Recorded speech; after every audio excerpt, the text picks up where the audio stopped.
Nama Mitova adik-adik Dharma semuanya. Hari ini Cici Olive mau mengajak kalian semua untuk menyimak sebuah kisah Jataka yang berjudul Dabapupa Jataka. Cerita ini berkisah tentang dua ekor berang-berang yang karena bertengkar mereka kehilangan benda yang mereka sayangi. Seperti apa kisah lengkapnya? Yuk kita simak bersama ceritanya.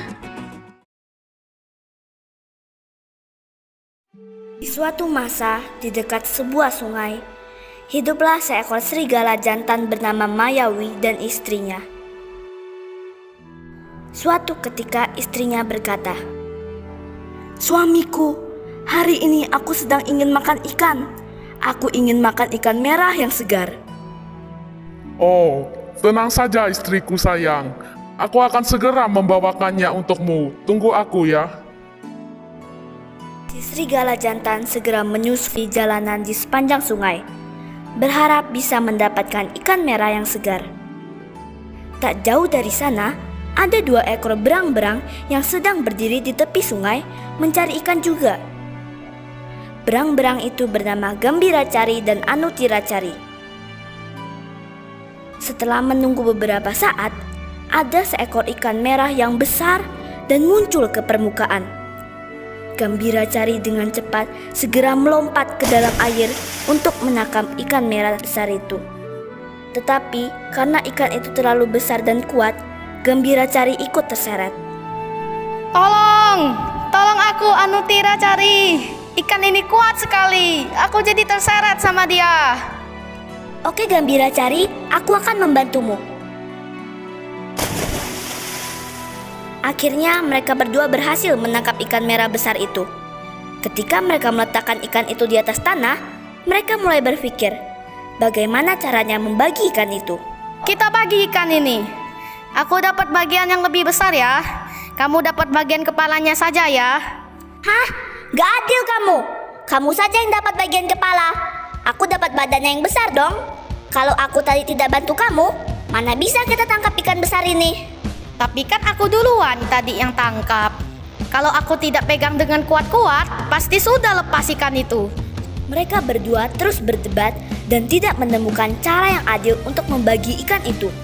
Akhirnya, mereka pun menjadi berkelahi.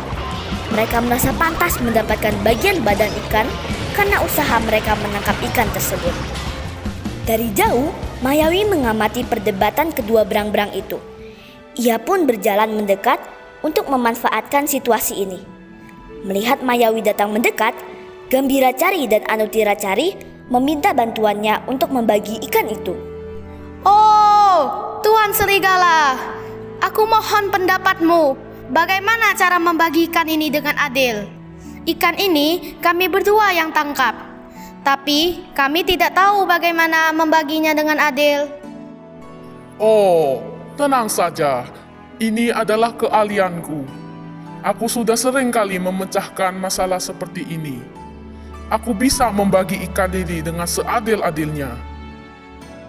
Bagian kepala untuk Gambiracari, karena yang pertama kali menangkap ikan itu.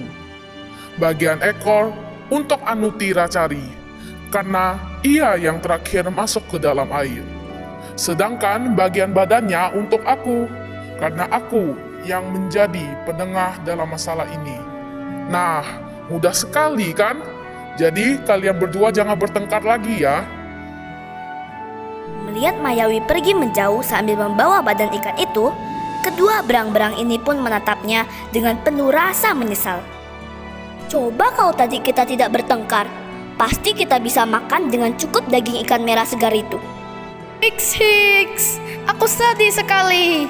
Sudah susah-susah menangkapnya. Tapi akhirnya kita hanya berkebagian kepala dan ekornya saja. Sesampainya di rumah, sang istri serigala sangat kesenangan karena melihat Mayawi pulang dan membawa badan ikan yang begitu besar dan segar. Wah, kamu sudah pulang dan membawa ikan yang aku mau. Dari mana kamu bisa mendapatkan ikan ini? Aku dapatkan ikan ini dari memanfaatkan perdebatan kedua berang-berang bodoh yang tidak bisa membagi ikan ini dengan adil. Itu dia ceritanya adik-adik. Gimana? Kalian bisa menangkap pesan dari cerita tadi? Pesan moral apa yang bisa kalian petik? Bagus sekali jawabannya kalian semua.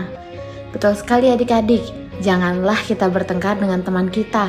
Mendapatkan teman, apalagi teman yang baik dan tulus, sangatlah sulit adik-adik. Oleh sebab itu, kita harus menghargai setiap pertemanan kita.